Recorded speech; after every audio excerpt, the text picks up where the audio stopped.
இயக்குனர் சிகரம் கே பாலச்சந்தருடைய பிறந்தநாள் இன்னைக்கு, அதுவும் 95வது பிறந்தநாள். ஸோ இன்னைக்கு இந்த விழா வந்து ரொம்ப சிறப்பாக கொண்டாடி இருக்காங்க சென்னையில். இயக்குனர் இமயம் பாரதி ராஜா நேரில் போய் அந்த விழாவில் அவருக்கு மலரஞ்சலி செலுத்திட்டு சில விஷயத்த பேசியிருக்காரு. இந்த விழாவில் பார்த்தீங்கன்னா பாலச்சந்தருடைய மகள் புஷ்பா கந்தசாமி, அவருடைய சிஷ்யர்களாக இருக்கக்கூடிய இயக்குனர்கள் சாய் வசந்த், சரண் உள்ளிட்ட பலர் இந்த நிகழ்ச்சி ஆர்கனைஸ் பண்ணியிருந்தாங்க. சென்னை சாலகிராமத்தில் இருக்க அந்த கோல்டன் பேரடைஸ் திருமண மண்டபத்தில் இந்த விழா நடந்தது. அதில் வந்து எல்லாம் முடிஞ்சதுக்கப்புறம் ப்ரெஸ் கிட்ட பேசினப்ப கவர்மெண்ட் வந்து ஆழ்வார்பேட்டை சிக்னலில் ஒரு 1000 சதுர அடியில் வந்து ஒரு கார்டன் இருக்குது. அந்த கார்டனுக்கு வந்து கே பாலச்சந்தர் சதுக்கம் அப்படின்னு பெயர் சூட்டி கொள்ளலாம்னு அனுமதி கொடுத்துருக்காங்க. அந்த அரசினுடைய ஆர்டருக்கு ஒரு நன்றி தெரிவித்து சிஎம், அப்புறம் உதயநிதி, இப்போ சென்னை மேயர் எல்லாருக்கும் தேங்க்ஸ் பண்ணுறதா சொல்லிட்டு அந்த இடத்துல பாலச்சந்தருடைய ஒரு சிலை வைத்தால் இன்னும் சிறப்பாக இருக்கும் அப்படிங்கிற ஒரு கோரிக்கையை வச்சிருக்காங்க. ஸோ இது ஒரு புறம் இருக்க, நடிகர் கமல்ஹாசன் வந்து ஒரு வீடியோ ரிலீஸ் பண்ணியிருக்காரு பாலச்சந்தர் பர்த்டேக்கு. அந்த வீடியோவில் வந்து பாலச்சந்தரை பற்றி சிலாகிச்சு சில விஷயத்த பேசியிருக்காரு. ஸோ இன்னைக்கு அவரோட பர்த்டே, இன்னைக்கு அவரை பற்றி பேசணும் அப்படின்னு சொல்லி கேட்டிருந்தாங்க.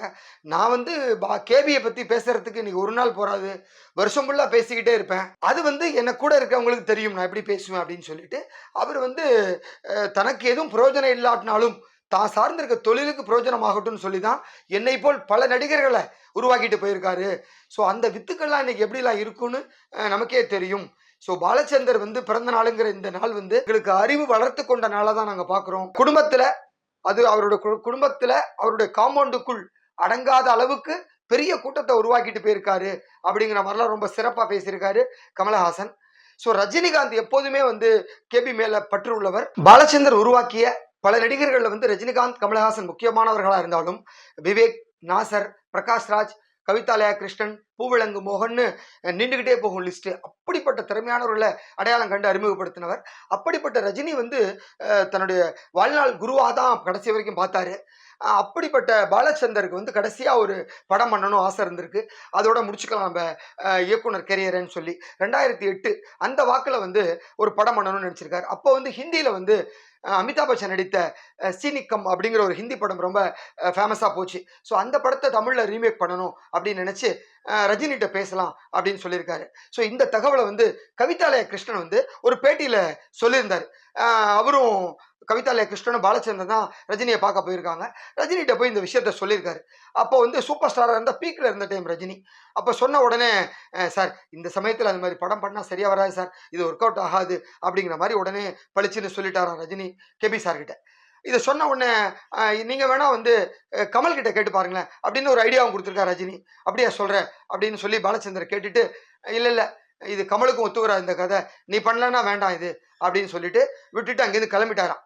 அப்போ வந்து கவிதாலயா கிருஷ்ணன் சொல்லியிருக்காரு, ரஜினி வந்து இப்போ பழைய ரஜினி கிடையாது, அவர் வந்து சூப்பர் ஸ்டார் ஆயிட்டாரு, அதனால அவருக்கு ஏற்ற மாதிரியான நம்ம கதை பண்ணணும், அவர் சொன்னது கரெக்டு தான் அப்படின்னு சொல்லிட்டு வந்துட்டாராம். ஸோ இது வந்து இது வருத்தமாக எடுத்துக்கல பாலச்சந்தர்.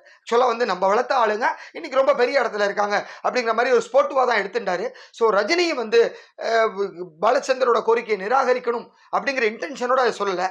என்னன்னா அவர் ரொம்ப பீக்கில் இருந்த டைம், அவர் நம்பி பல கோடி ரூபா போட ஆரம்பிச்சிட்டாங்க. அப்போவே இதில் ஏதாவது தப்பாச்சுன்னா தயாரிப்பாளர்கள் கஷ்டப்படுவாங்களே அப்படிங்கிற ஒரு இதுலேயும் நமக்கான ஒரு கரியரும் சூப்பர் ஸ்டாருங்கிற ஒரு டாப்ல இருக்கும், அதுவும் கெட்டு போயிடக்கூடாது அப்படிங்கிற மாதிரி தான் சொல்லியிருக்காரு. அதே மாதிரி வந்து அவர் மறைவுக்கு அப்புறம் பாலச்சந்தருக்கு வந்து ஒரு சிலை திறப்பு விழா நடந்திருக்கு. அதாவது 2014 இறந்து போயிடுறாரு பாலச்சந்தர், 2019 சிலை திறக்கிறாங்க. அந்த விழாவில் கமல், ரஜினி 2 பேரும் கலந்துக்கிறாங்க. அப்போ வைரமுத்து பேசுறார்.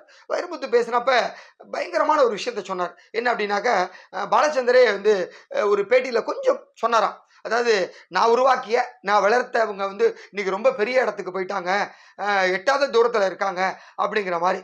அதுக்கு வந்து இமீடியட்டாக கமல் வந்து ஒரு பதில் சொன்னாராம், ஆமாமா என்ன இருந்தாலும் அப்பா வந்து வளர்த்த பசங்க தான் பிள்ளைங்க, அந்த பிள்ளைங்களை வந்து தோளில் தூக்கி வைக்கிறப்ப உயரமாக தான் தெரிவாங்க அப்படிங்கிற மாதிரி சொல்லியிருக்காரு. ஸோ அது எவ்வளவு பெரிய விஷயம். அதனால இவங்க என்றைக்குமே வந்து கமல், ரஜினி 2 பேரும் பாலச்சந்தரை விட்டு கொடுத்ததே இல்லை. பாலச்சந்தரும் கமல், ரஜினி என்றைக்குமே வந்து ஒரு பிரித்து பார்த்ததே இல்லை அப்படிங்கிறதுக்கு ஒரு பெரிய உதாரணம் தான் இந்த சில விஷயங்கள்லாம். ஸோ இன்னைக்கு பாலச்சந்தரனுடைய 95வது பிறந்த நாள். அவர் வந்து விட்டுட்டு போய் இன்னைக்கு ஒரு 11 ஆண்டுகள் ஆனாலும் அவருடைய படங்கள் இன்னும் எத்தனையோ ஆண்டுகள் ஆனாலும் நிலைத்து இருக்கும் அப்படிங்கிறத மட்டும் சொல்லிக்கலாம். ஸோ வாழ்க கே பாலச்சந்தருடைய புகழ் அப்படின்னு சொல்லி விடைபெறுகிறேன். நன்றி.